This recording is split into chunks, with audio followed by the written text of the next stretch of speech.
नमस्कार साथियों, आज बड़ौदा उपचुनाव की अगर बात करें तो यहाँ पे अंतिम चरम पे है चुनाव प्रचार को लेके। ठीक 3 तारीख को यहाँ चुनाव की वोटों की यहाँ पे डालना शुरू हो जाएगी। तो आज हम बड़ौदा में खड़े हैं। यहाँ पे बड़ौदा जो हल्का है, यहाँ पे कुछ साथियों से मिलते हैं और जानते हैं बड़ौदा का क्या रुझान है, किस पार्टी को ज़्यादा वोट है। यहाँ पे कुछ साथी यहाँ बैठे हैं, इधर आ जाओ थोड़ा। मैं नमस्कार जी, यहाँ हमारे बड़े बुजुर्ग बैठे हैं, इनसे जानते हैं कि पार्टी को लेके आज जैसे सर अंतिम चुनाव पे आज अंतिम चरम सीमा पे है, 3 तारीख को यहाँ वोटें डलनी है। तो आप क्या यहाँ के क्या रुझान है बड़ौदा को लेके, पार्टियों को लेके? बड़ौदा जी कांग्रेस और बीजेपी बराबर की टक्कर है, कांटे की टक्कर है। कांटे की टक्कर है। हाँ। तो किस मुद्दे पे यहाँ पे मतलब कि ज्यादा यहाँ पे किसानों का भी आंदोलन चल रहा है, आप देख रहे हो। हाँ। आपको क्या लगता है काले कानून के बारे में क्या कहना चाहोगे आप? किसानों ने कहा कि काले कानून है, ये एक्सेप्ट नहीं कर रही है किसान, तो इसके बारे में क्या कहोगे? किसान तो कहते हैं हमारे हक में तो है नहीं है जी, हमारे से खिलाफ है, हम तो उसको वोट देंगे नहीं। मैंने अभी देखा है यहाँ गोहाना के अंदर काफ़ी ट्रालियों की मंडी के अंदर भीड़ लगी हुई थी, लाइन लगी हुई थी। तो यहाँ पे भी क्या आपके समय अनुसार जो जीरी है, धान है, वो नहीं बिक रही क्या? आज मतलब भीड़ तो लगा है समय अनुसार, मतलब पहले से कुछ ज्यादा भीड़ है या अभी ज्यादा? अभी 2-3 दिन से, 2-3 दिन से मतलब माल ज्यादा जा रहा है ना। जी जी। ताऊ जी, आप क्या कहेंगे इलेक्शनों को लेके, वोटों को लेके, किसके पक्ष में आप वोट डालोगे? मोदी जी सर, मोदी को। तो ताऊ का होगे मोदी को, ऐसा क्या खास बात है मोदी के अंदर, आप उनको क्यों वोट देना चाहते हो? कुछ खास बात तो होगी। खास बात है मेरा पता है, हमने सारी देख ली कांग्रेस, बहुत देखो कांग्रेस से, यानी कि आप कहीं ना कहीं नाराज हो? नाराज नहीं है जी। बहुत कितने साल हो गए बनजी में। अच्छा जी। क्या बना है? तो आपके काम नहीं बने क्या? नहीं बना, कुछ भी नहीं मारा। ताऊ का कहना है कि यहाँ पे थोड़ा बहुत तो काम बीजेपी ने किया। हमारे पास यहाँ पे दुकानदार भाई भी हैं, इनसे भी जान लेते हैं।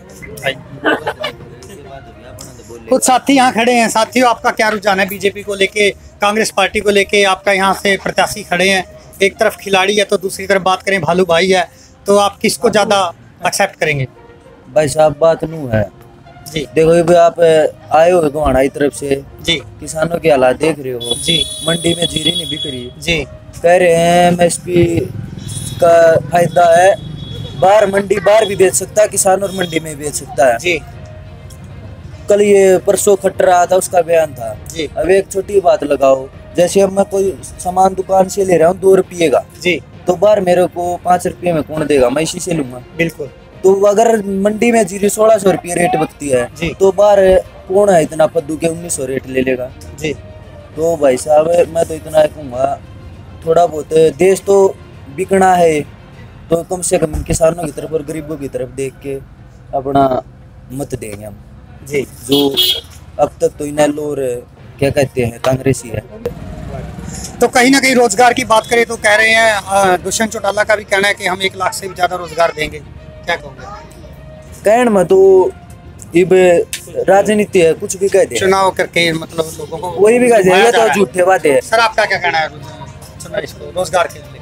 रोजगार के बारे में ये कहना है जो अब तक नहीं मिल रहा, ये पहले तो बीजेपी ने कट के तो इसको बनाया था और ये खुद ये बीजेपी में जाएगा, मतलब क्या रोजगार देगा? ये कटने के बाद ही तो लोगों ने बीजेपी कट के दिया था। हमने ये बनाया था सिर्फ ताऊ देवीलाल के से, क्यों ताऊ देवीलाल वर्गा इंसान नहीं है और न होगा मेरे हिसाब से, क्योंकि अब कलयुग वैसे चल रहा है। इसमें तो आप तो यहाँ से जेजेपी का प्रत्याशी था वो 15 में लगता है, तीसरे नंबर पे है जी। न वो इतना घूमने की जरूरत पड़ी न और कुछ, छोटी मोटी यहाँ तेरे पास परस में आ गए, यहाँ 5-7 आदमी इकट्ठे करे, केवल वो दुष्यंत को देख कर नहीं वोट दी थी यहाँ, ताऊ देवीलाल को देख के। तो यहाँ युवा साथी का कहना है कि हमने जो भाई साहब को वोटें दी थी, जेजेपी का जो पहले प्रत्याशी था यहाँ से, तो उन्होंने ताऊ देवीलाल जी को देख के वोट दिया। हाँ, और भी साथी हैं, उनसे जानने की कोशिश करते हैं।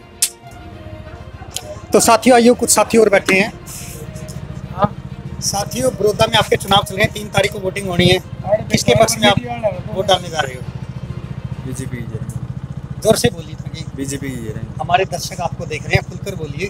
बता दी आप बीजेपी को वोट डालोगे, ऐसा क्यों? ऐसा क्या कर दिया बीजेपी ने जिसके पक्ष में आप वोट डालने जा रहे हो? हम तो बेरोजगार है, हमारा रोजगार आ जाएगा, कम नौकरी तो आ जाएगी। मतलब आस है अभी बीजेपी से कि हमें रोजगार मिलेगा, अभी मिला नहीं है। जो पेपर रुके हैं वो तो क्लियर करेंगे।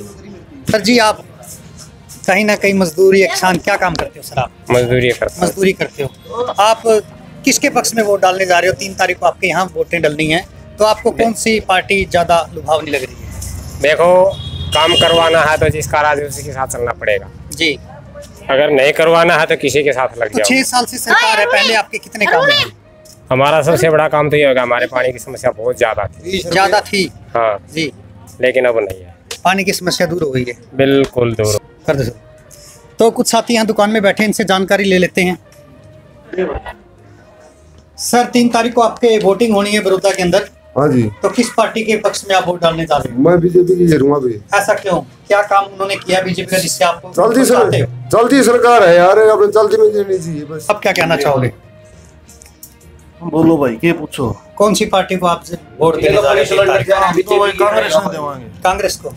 ऐसा क्या अच्छा लगा आपको कांग्रेस को वोट दोगे आप? बस सारी ये चीज अच्छी लगी कांग्रेस। नमस्कार साथियों, आज हम पहुंचे हैं बड़ौदा में, जहां पे उपचुनाव चल रहे हैं। लगातार आप देख रहे हैं, आज बड़ौदा के उपचुनाव का अंतिम दिन है और आज हमारे बीच में हमने कुछ ही समय पहले पता चला था कि जयप्रकाश जैपी जी यहाँ पे मिले हैं। कोई इनकी खास मीटिंग चल रही है।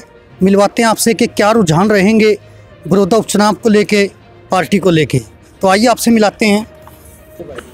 नमस्कार सर। सर, तक उपचुनाव चल रहा है, आज पूरा मतलब कि चुनाव का प्रचार का आज अंतिम प्रक्रिया पे है। आप क्या रुझान रहे हैं? आप लगातार चुनाव में बने रहे हैं, क्या रहेगा रुझान? तो जिस दिन पर्चा दाखिल हुआ था और डॉक्टर कपूर सिंह का, नरवाल का, इनका जोगिंदर सिंह मौर्य का विड्रॉल हुआ था, उसके बाद ये क्लियर हो गया था कांग्रेस की बड़ी भारी जीत होगी, कांग्रेस जीतेगी। और आपने देख लिया कि भारतीय जनता पार्टी और ये गठबंधन सरकार किस तरीके से छोटे हथकंडे, ओछे हथकंडे उठाने में लगी है। यानी कि किसी को गैस सिलेंडर क्या बकावत दे रहे, किसी को कोई प्रलोभन दे रहे हैं, किसी को तरह तरह के प्रलोभन दिए जा रहे हैं, लेकिन लोगों ने उसके बाद भी उनको ठुकरा दिया। जी सर, लेकिन रामनिवास सुरजाखेड़ा जी का कहना है कि वो 50,000 वोटों से आगे निकल रहे हैं। अरे रामनिवास तो हमारा आदमी है, हमारी वोट मांगेगा। किसकी वोट मांगेगा? किसी वोट मांग रहा है वो तो तुम्हें बकाया दिया है। नहीं सर, उनसे जेजेपी का बागी विधायक है, वो किसी वोट मांग। सर, अभी परसों उनसे बात हुई थी किसानों के बारे में भी लेके कि वो कह रहे हैं तो कांग्रेस की पार्टी के, कहाँ तक सच है सर?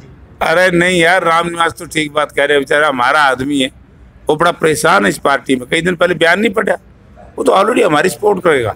वो किसी वो विधायक जो भारतीय जनता पार्टी के उम्मीदवार की सपोर्ट करेगा, आप ये समझिए कि जो वो इसका माना जनता ये समझेगी, जो किसान और मजदूर विरोधी 3 बिल पास हुए हैं लोकसभा में। जी सर, किसान मजदूर विरोधी बिल जी, तो उनका समर्थक है। क्या वो रामनिवास से पूछ लेना, आप उन बिलों का समर्थन करते हो? अगर वो हाँ कहे तो मैं मानूंगा, वरना ना तो फिर लोग समझ गए वो मजबूरी में आ रहे हो, क्योंकि बेचारे को उसको चेयरमैन बना दिया था ना। लेकिन उनका कहना है वो तो कांग्रेसी किसान नहीं है, कांग्रेसी बैठे हुए हैं। रामनिवास भी तो कांग्रेसी था यार, किसान तो कांग्रेसी होना पाप है। तू भी तो कांग्रेसी है, तू मदद नहीं करेगा हमारी, फिर बात है नहीं। सर, हम सच्चाई के साथ हैं, जो भी पब्लिक के लिए, जनता के लिए काम करेगी, चाहे वो कोई सी भी पार्टी है, हम उसको बढ़ावा देंगे, उसका साथ रहेंगे। कांग्रेस ने हमेशा ही सच्चाई बोली है, सच्चाई का साथ दिया है, और जेजेपी और भारतीय जनता पार्टी ने हमेशा ही झूठ का सहारा लेकर के यहाँ तक सत्ता में आए। तो सर, आप एक और बताइए, यहाँ मैंने देखा अभी लाइन लगी हुई है मंडी में, सारे ट्रैक्टरों की, बाहर मंडी में कोई जगह नहीं है। वैसे तो सच्चाई सामने नजर आई है, फिर भी मंडियों के बारे में आप क्या कहोगे? क्या कहेंगे, झूठ बोल रहे हैं, एमएसपी दे नहीं रहे, एमएसपी से नीचे लोगों की धान को लूटा जा रहा है। मैं तो किसान और मजदूर भाइयों से अंतिम बार ये निवेदन करूँगा, क्योंकि परसों को सुबह 7 बजे पोलिंग का समय स्टार्ट हो जाएगा, तो उन साथियों ने आज ये अभी 24-25 घंटे का समय बाकी है, इस पर विचार करके 36 घंटे का जी, कि भारतीय जनता पार्टी और इस गठबंधन सरकार को हराएं, इन झूठों को यहाँ से निकाले, और सत्यवादी जिन्होंने इस इलाके की सच्ची में सेवा की है, जिन्होंने जिस कांग्रेस पार्टी ने 108 वर्ष से इस देश की सेवा की है, उसको वोट दे। ये किसान और मजदूर की, व्यापारी और कर्मचारी की पार्टी है। सर, मैं जानना चाहूँगा, अगर आने वाले समय में आपकी सरकार बनती है तो क्या आप इन बिलों को पास करोगे या इसको फाड़ दोगे? तो हमारे नेता चौधरी भूपेंद्र सिंह हुड्डा ने तो साफ कह दिया है कि हम इनको नहीं मानेंगे। ये स्टेट मैटर है, स्टेट नहीं मानेगी, चाहे पंजाब ने नहीं माना, राजस्थान ने। तो साथियों, ये थे हमारे साथ जयप्रकाश जैपी जी, जिनके आप किसी पहचान के मोहताज नहीं हैं हमारे बीच में। इन्होंने कहना है कि यहाँ पे हम भारी बहुमत से जीत रहे हैं। और जो रामनिवास जी सुरजाखेड़ा की बात करें तो वो उनका कहना है कि इन्हीं का अपना आदमी है। तो बने रहिए अगली खबर जानने के लिए राधा राही के साथ आज़ाद न्यूज़ पटियाला। धन्यवाद।